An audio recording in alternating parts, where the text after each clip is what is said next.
What's going on, fellas? My name's Derailious and welcome back to another video. Today we're going to be talking about what the future of Minecraft could end up looking like if Mojang, and by extension Microsoft, continue to do things in their weird and strange way. This is going to be a follow-up video to the last couple videos I made talking about the Minecraft chat reporting system, and I'm going to be splitting this video up into three major topics: mods, the marketplace, and more specifically, servers, and why this all ties together. Starting off with the first one, we're going to be talking about the marketplace. And oh boy, we're going to have a talk here. A marketplace in Java Edition sounds like it's an insane idea until you think about the fact that currently, Mojang makes basically no money after the sale of Minecraft is already done. What do I mean by this? Well, if you take Minecraft and you take its $26 price tag, once you actually make that purchase, you're done buying things. You don't need to pay for anything on the marketplace. There is none. And that's something I think Mojang wants to change, at least in the future. Microsoft sees Minecraft as a big way to make money, and considering that many of its players still use Java, what better way to make money than to put mods on the marketplace? You see, it sounds like a good idea, right? You're going to be paying mod makers to put their stuff on the marketplace, and done well, this actually could work. Stuff like this has been tried and has been done well by multiple other game devs, but you're looking at it in the sense of Microsoft, and they're not going to do this well. No. Instead of making it so that the people who make the best mods are going to make the most money, people who make crazy, massive mod packs get the ability to have their stuff integrated into the game and make it much easier for people to play, that's not going to happen. They're not going to get paid. It's going to be people putting in the lowest amount of effort. People stealing other people's mods, people taking other people's brand identities and making it their own. People who do that are going to be the ones who make the most money. And why do I think this? Because it's already happening. Just not here. It's happening on Bedrock. What reason does Mojang have to keep letting everyone download all these mods for free when they can simply say that they're going to be paying the mod devs a small amount of money in order for you to have to buy 10 billion Minecoins or whatever it's going to be in order to play every single mod that's already made? Now, I know a lot of people are going to say, well, can't you just stay on older versions? Well, yeah, that's true. You absolutely can, and I bet that will become a, significant part of how the world works if something like this were to be added. But after a long period of time, maybe multiple years, people will end up getting complicit. And if they add a bunch of good features, and trust me, they're not currently, this is all, thinking, well, maybe some people will actually start buying into it, especially little kids, which is where the money is really at. This isn't something that I think is guaranteed to happen, nor do I think it's probable, but it is a possibility based on what already exists with Bedrock. My secondary fear here is, well, servers, and how more specifically they could be destroyed.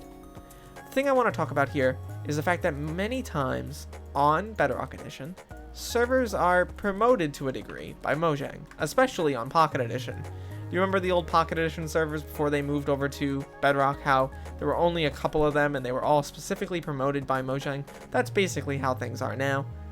These servers enter into deals with Mojang, not real, true deals, but basically they get bonus promotion in exchange for following a certain set of rules or allowing themselves to be used as part of marketing and things of that nature. It's a whole deal.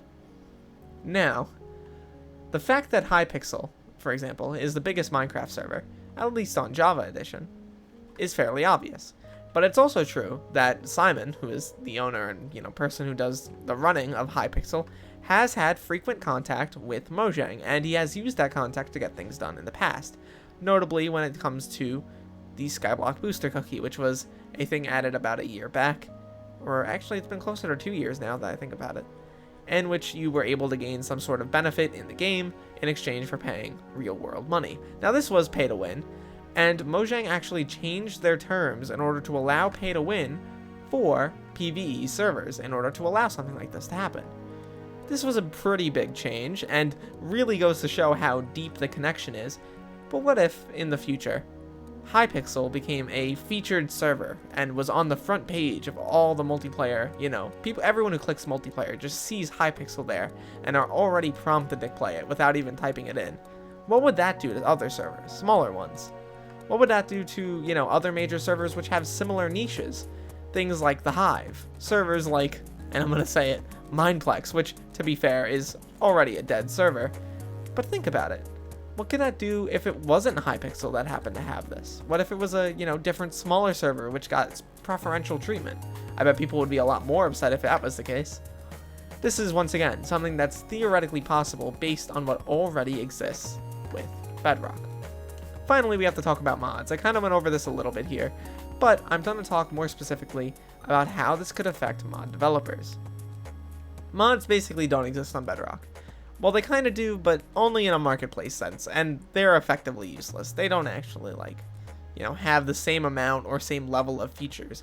But there's so many modding communities in Minecraft currently that I am incredibly worried about getting destroyed in the future. Entire mod packs, which have been built for years, and people who have spent hours and hours of their lives putting this stuff together, could potentially have their stuff completely destroyed if Mojang just decided that their stuff was no longer worth their time or value. If they just decided one day, hey, we're going to make sure that everyone has to get their mods through the marketplace. There will be no allowance for anything else. What would mod developers really even do? This video is not meant to be a guarantee about what's going to happen next. It's going to be a worst case scenario. This video is meant to tell you, the viewer, or someone who enjoys the game, what to think about, or rather, what to ponder and form your own opinions about when it comes to how the game is going to develop next. Because in reality, the next most important thing isn't whatever item or mob or biome gets added. No one really cares at the end of the day. It's that the game that we've learned to love and learned to deal with, even if it's made some bad changes over the year, it's that game might get destroyed because of some corporate greed. And that's the real fear I have. A game that I've spent hundreds of hours developing for, potentially just deciding that I'm no longer worth their time. I think I'm worth your time. And I think you're worth my time. That's why I'm willing to develop, and that's why I'm willing to, make these videos, to talk about the things that I think other people aren't. I know a lot more people on YouTube have been talking about this stuff recently, which is really great, and I hope that conversation continues. I want to hear your talks and your ideas and your opinions down below. Please feel free to write a whole paragraph or essay or whatever. I don't really care. I want to read them. I want to hear what you guys think. I think that this could potentially destroy the game though, and I'm really worried about it. Chat reporting is just the tip of the iceberg. If they keep going down this path, things could get really bad really fast. But yeah, that's about it for me. I don't want to take up too much of your time. Feel free to leave, a nice old comment in the comments below. And look to the future, fellas, because good or bad, I'll see you then.